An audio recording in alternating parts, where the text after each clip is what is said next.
चलो प्रश्न क्रमांक 8 है ना। प्रश्न क्रमांक 8 में लिखा है उस एपी में 50 पद है। कितने पद है? 50 पद। 50 पद है जिसका तीसरा पद कितना है? 12 है और अंतिम पद कितना है? 106 है। तो अपने को निकालना 29वां पद। टोटल पद कितने? 50 है। 1 से लगा के 50 तक पद 1 2 3 ऐसे करते जाएंगे। टोटल पद कितने हैं? 50। लेकिन बोला है कि तीसरा पद जो है उसका मान कितना है? 12 और अंतिम पद का मान कितना है? और अंतिम पद कितना है? इसका मान कितना है? समझ गए आप? ऐसा दिया गया है। तीसरे पद का मान आपको दिया गया है 3, अंतिम पद का मान दिया उन्होंने 106। उन्होंने यूं नहीं लिखा कि 50 पद का मान है, उन्होंने कहा कि टोटल 50 पद है जिसमें से तीसरे पद का मान 12 है और अंतिम पद का मान 106 है। तो अंतिम पद अपना कौन सा है? 50 है। और 50 पद का मान कितना होगा? 106। अपने को निकालना कितना है? 29वां पद। समझ में आ गई बात? 3 मान पता, 4 मान पता चल गए ना। n1 का मान पता चल गया, n2 का मान पता चल गया, a3 का मान पता चल गया, 50 का मान पता चल गया। क्लियर है बात? की कोई डाउट है इसमें? नहीं है? समझ गए ना आप? ये तीसरे पद का मान 12 है और अंतिम पद 50 है और 50 पद का मान 106। यहाँ तक कोई डाउट तो नहीं किसी को? ठीक है, तो देखते हैं अपन आगे कि हल बराबर दिया है n1 बराबर कितना? 3 है ना, 3। तो a3 का ये आपका दिया है तीसरा पद और तीसरे पद का मान जो है अपने पास में कितना? 12 है। तो ये आ जाएगा a3 बराबर 12। फिर n2 बराबर कितना है? अंतिम पद 50 है, अंतिम पद 50। लेकिन 50 पद का मान उन्होंने बोला नहीं, लेकिन अंतिम पद दिया। अंतिम पद 50 है, 50 का मान कितना आ जाएगा? 106। अपने को 29वां पद निकालना है। n बराबर 29 निकालना है, निकाल लेंगे। पहले तो अपने को 4 मान पता चले, इनसे a और d के मान अपन निकाल लेंगे, है ना, पहले वाले प्रश्न के हिसाब से। तो शुरू करते हैं आगे। प्रश्न अनुसार सूत्र आपको पता है सबको, है ना? ये वाला an बराबर a plus n minus 1 into T. अच्छा ये n है, मतलब n के स्थान पे अपन 3 रख सकते हैं ना। तो यहाँ पे अपन डायरेक्ट मान रख देते हैं। अभी तो ये लिख देता हूँ मैं, a3 का मान निकालना अपने। किसका निकालना है? a3 का, है ना। तो यहाँ पे a3 बराबर 12, थोड़ा सा जल्दी a3 बराबर n माइनस 1 इंटू टी।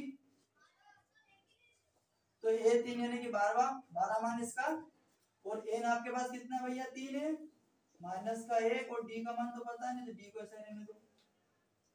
यहाँ से 12 बराबर 3 में से घटाएंगे तो 2 बचेगा, तो ये हो जाएगा 2d। समीकरण नंबर बनेगा आपका 1। आगे ये नहीं लिखा किधर? अच्छा सूत्र में, हाँ होते पड़ गए ना। यहाँ पे लेंगे a3 बराबर a plus a minus 1 into D. तो यहाँ से आपके पास पता चला a3 का मान यानी कि 12 और a का मान तो पता नहीं, a को ऐसे लेने तो n का कितना मान है? 3 माइनस 1 इंटू डी का मान क्या है? ये क्या नहीं निकालना है। ये हो जाएगा आपका 12 बराबर a प्लस 3 में से 1 घटाएंगे कितना बचेगा? 2। ये हो जाएगा 2d। समीकरण नंबर बनेगा 1। पुनः आपके पास फिर से दे रखा है, वही सूत्र लगाओ, a 50 बराबर a plus n minus 1 into T. तो a 50 यानी 106 अंतिम पद का मान है, यहाँ रख दो। ऐसा n का मान कितना भैया? 50। कितना है? 50 माइनस 1 इंटू डी। ये हो जाएगा 106 बराबर a प्लस 50 में से घटा देंगे तो 49 और डी का मल्टीप्लाई होगा तो टी हो जाएगा। ये आपका बन जाएगा समीकरण नंबर 2। समीकरण 2 में से 1 को घटाने पर, तो समीकरण 2 में से 1 को घटाएंगे तो ये हो जाएगा आपका 106 माइनस 12 बराबर a प्लस 49 डी माइनस ये हो जाएगा a प्लस 2t। कोई दिक्कत है यहाँ तक? नहीं। तो 106 में से अपन घटाएंगे, तो 106 में से घटाएंगे कितने बच जाएंगे? 94, है ना? 94 94 बचेंगे, 106 में 12 जाएंगे तो, और इधर बचेगा आपका a प्लस 49d माइनस, जैसे ब्रैकेट हटाएंगे तो इस माइनस से ये प्लस माइनस, तो a माइनस 2d, और a माइनस का प्लस का कैंसिल, तो अपने पास बचेगा 94 बराबर 49d माइनस 2d, तो ये आ जाएगा 94 बराबर 49 में से 2 घटा देंगे तो 47d बच जाएंगे, है ना? और d की वैल्यू निकालनी है तो 47d बराबर 94, ऐसा कर सकते हैं अपन।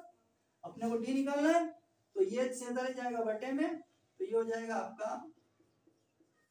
d बराबर 94 बटे 47। 47 का दुगना 94 होता है क्या? 47 से 2 बार कट जाएगा यार, तो d बराबर कितना आ गया आपका उसमें? 2। d की वैल्यू पता चल गई। अब d की वैल्यू पता चल गई तो यहां से अपन a का मान निकालेंगे। d के मान को समीकरण 1 में रखने पर, अब समीकरण 1 क्या है आपके पास में? 12 बराबर a प्लस 2d, और ये आपके पास 12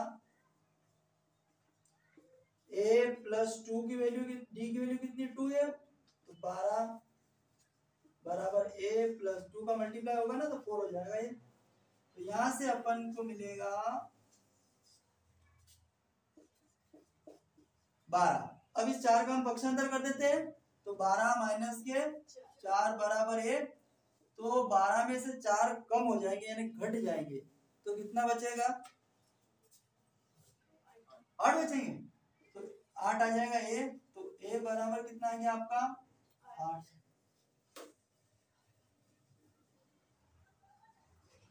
ये a का मान पता चल गया। अब a का मान भी पता चल गया और यहाँ से अपने को मान पता चला है d का, इसका मान पता चला था, ये d का मान पता चल गया था, तो d का मान नहीं। अब a और d के मान को हम कहाँ रखेंगे? अच्छा, a का मान क्या आ गया, d का मान अपने को निकालना कौन सा? 31वां पद निकालना है। n बराबर, तो n बराबर 29 अपने को निकालना है ना, 29वां पद का मान निकालना है, तो a 29 बराबर a plus n minus 1 into D. a 29, a की वैल्यू कितनी भैया? 8, प्लस n की वैल्यू कितनी? 29, माइनस 1 इंटू डी की वैल्यू कितनी भैया? 2, तो a 29 बराबर 8। ये आपका 8 है। 8 बराबर 29 में से घटा देंगे तो कितना बच जाएगा? 28 इंटू 2, तो a 29 बराबर 8 प्लस 28 का दुगना, 28 का दुगना कितना होता है? 56। कितना होता है? 56। तो a 29 बराबर 56, 56 और 8 कितना होता है? 64। तो a 29 का मान कितना आ जाएगा? देखो आंसर आया कि नहीं आया?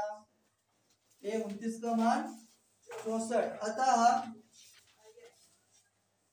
अतः 29वें पद का मान 64 होगा। ओके, क्लियर है? कोई डाउट किसी को? उतार लो।